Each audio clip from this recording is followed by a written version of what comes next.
মোৰ ল'ৰাটো এতিয়া মই হজিৰা পজিৰা কৰি যাম দেউতা বুলি কৈ কিনে ঘৰৰ পৰা ওলাই গৈছিলে এতিয়ালৈকে 5 দিন হৈ গ'ল ঘৰত আহি পোৱা নাই তাৰ মাক নাই ঘৰৰ একটা ছোৱালী নাই মাইকী মানুহ নাই ঘৰত এনেকুৱা অৱস্থা আছে আমাৰ একটা তাৰ ভাই আছে বিকলংগ এনেকুৱা অৱস্থাত আছোঁ এতিয়া কোনোবা সংগঠন লৈ গৈছে মোৰ ল'ৰাটো এইটো ভাল কৰি ওলাই কিনে মোৰ ঘৰত আনি দিয়ক যেনেকৈ লৈছিলে এনেকৈ ওলাই দিয়ক মই এইটো ক'ব বিচাৰিছোঁ ক'ত কাম গৈছিলে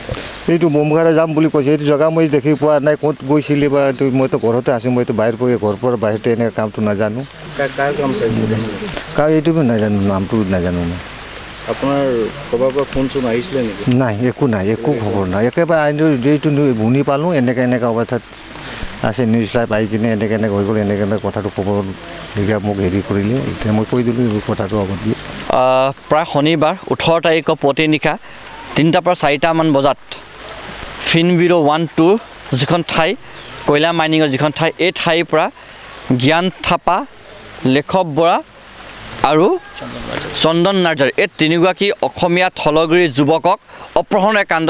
ইতিমধ্যে পোহৰলৈ আহিছে আৰু এতিয়ালৈকে কোনো বিদ্ৰোহী সংগঠনে দায়িত্ব স্বীকাৰ কৰা নাই এই দায়িত্ব স্বীকাৰ নকৰাত আমাৰ মনে দুখ পাইছে কষ্ট পাইছে আমি এই ঘৰৰ পৰিয়ালবৰ্গৰ লগত বাৰম্বাৰ যোগাযোগ স্থাপন কৰি আছোঁ ঘৰৰ মানুহবোৰলৈকে এতিয়ালৈকে স্পষ্ট নহয় যে কোন ক্ৰয়খন বিদ্ৰোহী সংগঠন তেওঁলোকক কিডনেপ কৰিছে কিয়ৰ কাৰণে কিডনেপ কৰিছে চৰকাৰৰ লগত অমিল চিন্তাধাৰা বা তেওঁলোকৰ কথাবোৰ নিমিলা কাৰণে কিডনেপিং কৰিছেনে কোনোবা যাৰ লগত তেওঁলোকে কাম কাজ কৰি আছে তেওঁলোকৰ লগত কিবা মতন্যক্য থকাৰ কাৰণে কিডনেপিং কৰিছে এই কথালৈকে এতিয়ালৈকে স্পষ্ট হোৱা নাই গতিকে আমি ছাত্ৰ মুক্তি সংগ্ৰাম সমিতি কৃষক মুক্তি সংগ্ৰাম সমিতিয়ে আমি অত্যন্ত স্পষ্ট ভাষাৰে ক'বলৈ বিচাৰিছোঁ আৰু বিশেষকৈ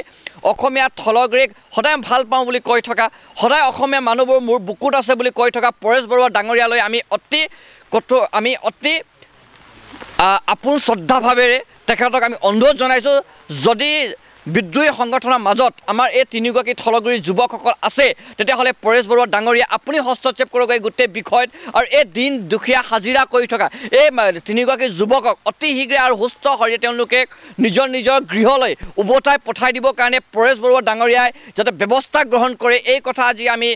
ছাত্ৰ মুক্তি সংগ্ৰাম সমিতিয়ে এই আজি জ্ঞান থাপাৰ বাসগৃহ স্থানৰ পৰা ক'বলৈ বিচাৰিছোঁ আৰু আমি ক'বলৈ বিচাৰিছোঁ এতিয়ালৈকে পুলিচ প্ৰশাসনে হওক বা আৰ্মি মিলিটাৰী হওক এতিয়ালৈকে কোনো আমাৰ উচিত উত্তৰ দিব পৰা নাই তেখেতসকল যিখন অপাৰেশ্যনবোৰ চলাই আছে এতিয়ালৈকে কোনো উচিত উত্তৰ পোৱা নাই কিন্তু আমাৰ মনত বিভিন্ন ভয় আকাংক্ষাবোৰে